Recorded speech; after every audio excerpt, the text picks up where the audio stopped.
Один-два раз, один-два раз, еще раз о вкусной живописи. И начну, как ни странно, с графики. Ну да, формально акварель относится к графике. Основа бумага, изображение пигмент с клеевым связующим.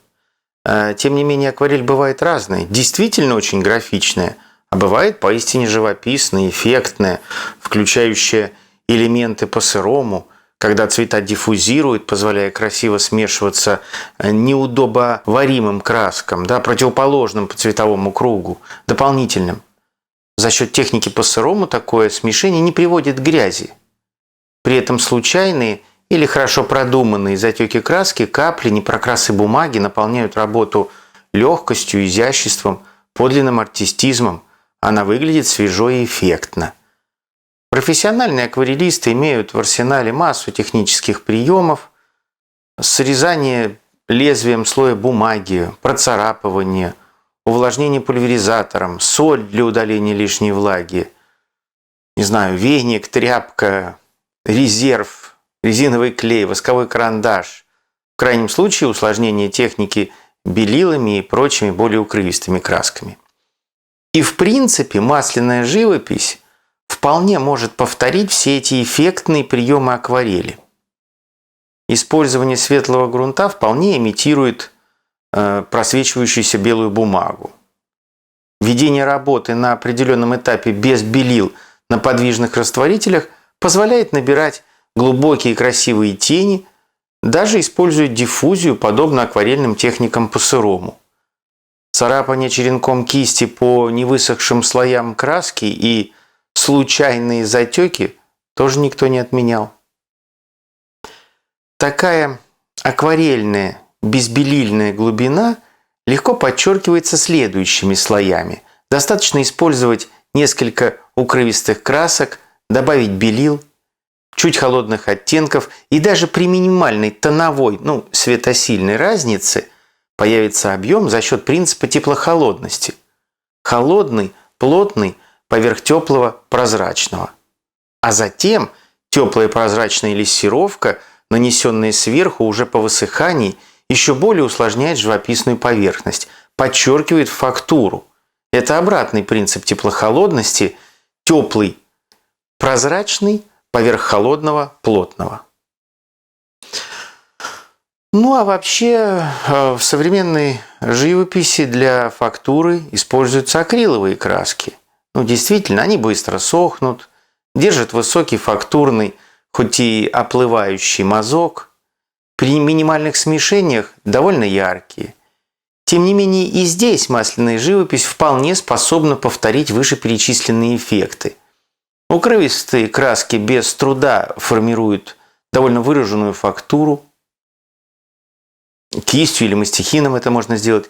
Для ускорения высыхания стоит использовать разбавители с большим количеством лака или секатива, а яркость цвета, его всегда можно добрать финишной безбелильной лессировкой, тонко тертыми красками. Таким образом, масляной живописи доступны эффекты артистичной акварели, прозрачности и затеки, доступен яркий цвет акриловых красок, любая фактура. И, на мой взгляд, по-настоящему вкусная живопись получается, когда в картине собраны все эти уникальные возможности техник. Когда свет на картине претерпевает всю широту возможных изменений и возвращается к зрителю в своем максимально выверенном цветном качестве. По-разному цветном. Ярким и сдержанным, насыщенным и разбеленным, прозрачным и фактурным, вибрирующим, как драгоценные камни, и меняющимся от положения зрителя. И плюс к этому эффектный ореол, свечение, живой контур, то мягкий, то четкий, почти жесткий, ритм, контраст, игра больших и малых мазков, сфуматые кироскура плоскостей, графичность линейных объектов, мазок сглаженный и мазок явный. Перед нами не зализанная репродукция, а вручную сложно выстроенная мозаика, все более мелкая к центру от периферии, с большей или меньшей детализацией. Вот та живопись, которой можно любоваться как таковой, даже в полном отрыве от сюжета и образа. зрителю предложены все возможности техники, и по большому счету это может рассматриваться как смысл картины, суть, позволительное вхождение в открытость данного знания, обязательное обстоятельство начального восприятия любой картины, базовая априори грамотность, раскрывающая двери для оценки композиции, сюжета, образов, смыслов, впечатлений. Хотя многие со мной не согласятся. Идея, образ вставали впереди техники не один раз в истории искусства.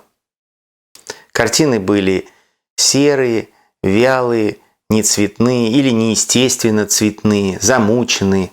Да, с новой идеей, концепцией формы, цвета, линии, пространства, но без намека на предыдущий богатейший запас живописных средств.